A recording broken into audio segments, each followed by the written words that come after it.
आज जो है मैं आपको एक कारक के महत्वपूर्ण सूत्रों में से एक सूत्र मैं आपको पुनः बताने जा रहा हूं और ये ऐसा सूत्र है जो प्रायः आपको परीक्षा में आने की संभावना बनती है और इसी से संबंधित अनुवाद। इस सूत्र का आने का मतलब है कई तरह का प्रश्न आपके साथ में आ सकता है।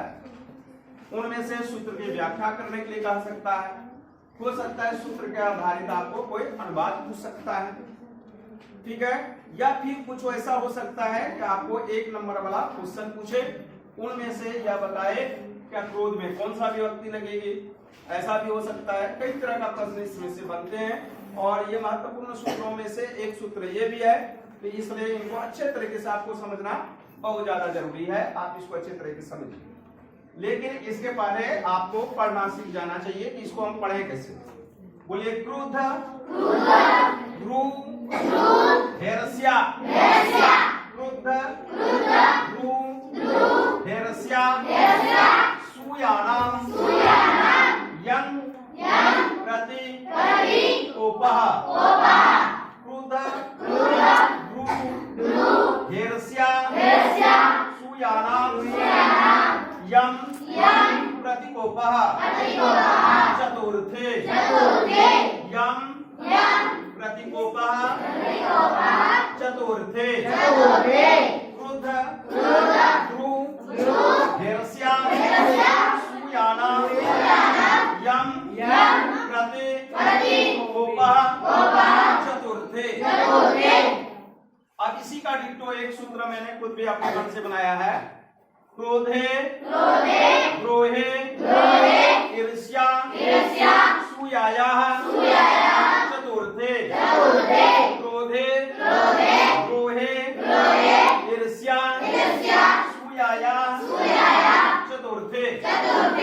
अब इसको देखिए, इसमें क्या है, चार शब्द है। यहां भी देखिएगा तो चार शब्द आपको मिलेगा। क्रोध मतलब क्रोध हो गया, ध्रु मतलब द्रोह हो गया, ईर्ष्या मतलब ईर्ष्या हो गया, और ये थोड़ा सा है यहाँ संयुक्ताक्षर मैंने किया सूयाया, मतलब चार चीज है। क्रोध, द्रोह, ईर्ष्या और असूया का भाव प्रकट करने में चतुर्थी विभक्ति होती है। बस इससे ज्यादा याद आपको नहीं करना है। चार शब्द आप ध्यान रखिए। क्या क्रोध हो, जैसे सर आपके ऊपर गुस्सा आ गए, यह क्रोध हो गया, ठीक है।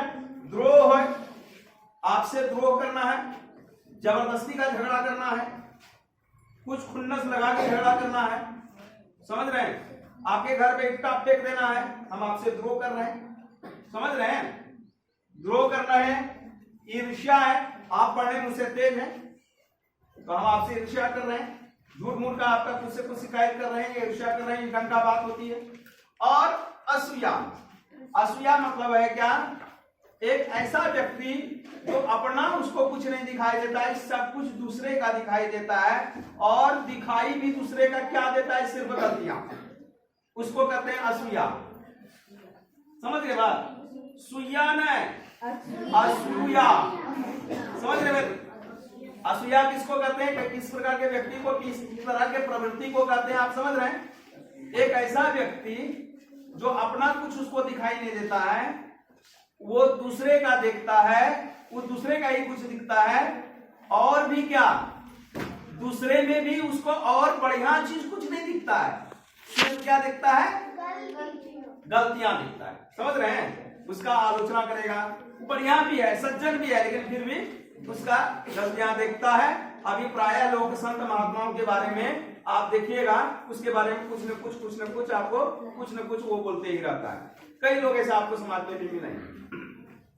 तो आप देखिएगा क्या क्या क्या करता है, क्रोध, द्रोह, ईर्ष्या एवं असूया का भाव प्रकट करने में चतुर्थी विभक्ति लगती है। अब प्रश्न उठता है, चतुर्थी विभक्ति कहाँ लगे। क्रोध में तो लगता है, ठीक है। अब पिता पुत्र के ऊपर क्रोध करता है, या फिर आप मान के चलिए गुरु शिष्य के ऊपर क्रोध करता है, ठीक है ना। तो चतुर्थी किसमें लगेगा, क्रोध तो गुरु कर रहा है, नहीं तो क्रोध गुरु पे कर रहा है, तो गुरु पे चतुर्थी लगना जाना चाहिए, लेकिन नहीं, यहां चतुर्थी विभक्ति जो लगेगा, जिस पर क्रोध करेंगे, जिस पे गुस्सा करेंगे, समझ रहे हैं ना, उस पे चतुर्थी व्यक्ति लगेगी। जैसे क्या गुरु शिष्य पे क्रोध करता है? किस पे क्रोध कर रहा है? शिष्य पर। चतुर्थी विभक्ति कहां लगेगा? शिष्य पर लगेगा। तो यहां देखिए 4 उदाहरण आपको दिया है मैंने क्रोध से संबंधित। एक उदाहरण दिया है गुरु शिष्याय क्रुद्धति, गुरु शिष्य के लिए क्रोध करता है। शिष्याय, ये देखिए रामाय है ना, राम राम राम राम राम राम राम रामाय आना, चतुर्थी आया ना, तो यहाँ क्या है? शिष्याय आ गया ना। तो जिस पर हो रहा है, जिसके लिए क्रोध किया जा रहा है, उसमें चतुर्थी विभक्ति लगेगी। तो शिष्य के लिए चतुर्थी विभक्ति हो गई। इसका हिंदी लिखते हैं गुरु शिष्य के लिए क्रोध करता है या गुरु शिष्य पर क्रोधित होते हैं। कोई भी अनुवाद आ सकता है आपको।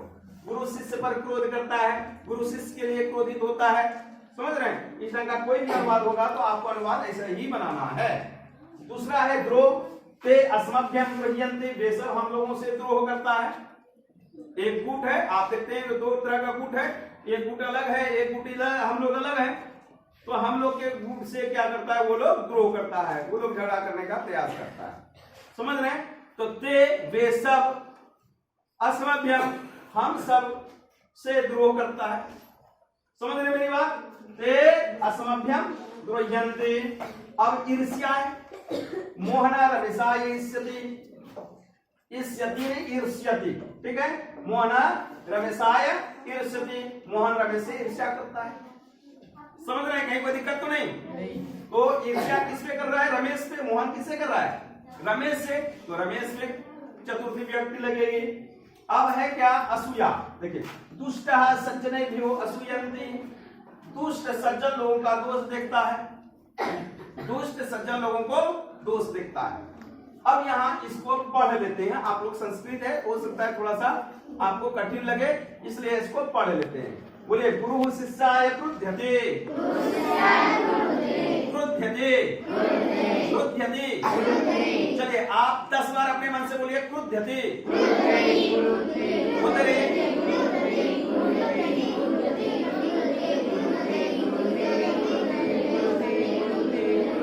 हो गया?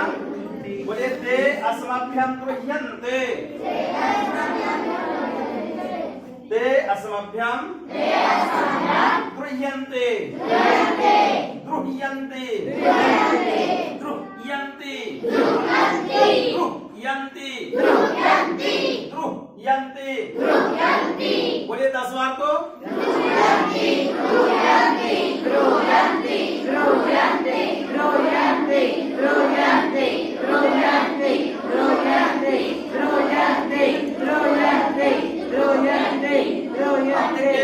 दूसरा क्या है?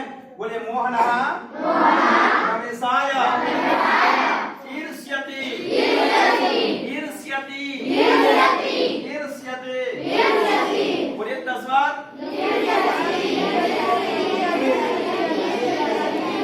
हो गया?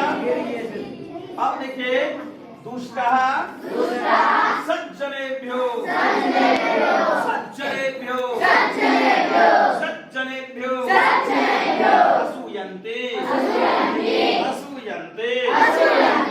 दुष्ट सज्जन लोगों से दोष करते हैं। समझ गए? अब इसमें करता है, देखिए असूया का यहाँ अर्थ मैंने लिख दिया, दूसरों का दोष देखना। दूसरों को जब आप दोष देखते हैं तो मतलब आप असूया करते हैं।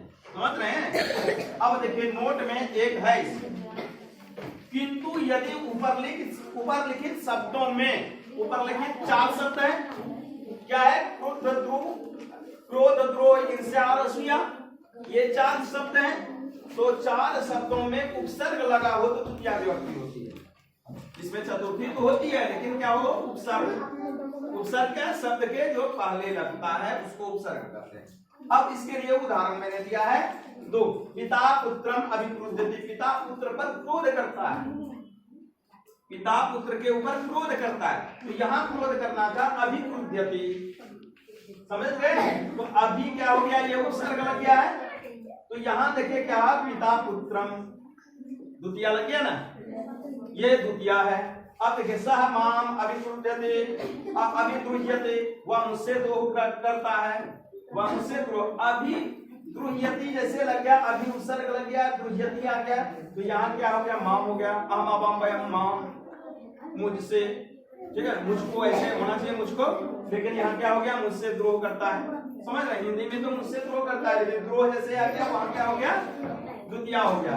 तो चलिए बोले अभिक्रुध्यते, अभिक्रुध्यते, अभिद्रुह्यते, अभिद्रुह्यते, अभिद्रुह्यते। चलिए सबको समझ में आ गया? अच्छे तरीके से? किसी को कोई दिक्कत नहीं? तो इसको क्या करना है, अपने नोटबुक में आप उतार लीजिए और कल क्या करना है, आपको याद करके आना है, और आज की कक्षा आपकी यही समाप्त होगी। ठीक है, चलिए फटाफट नोट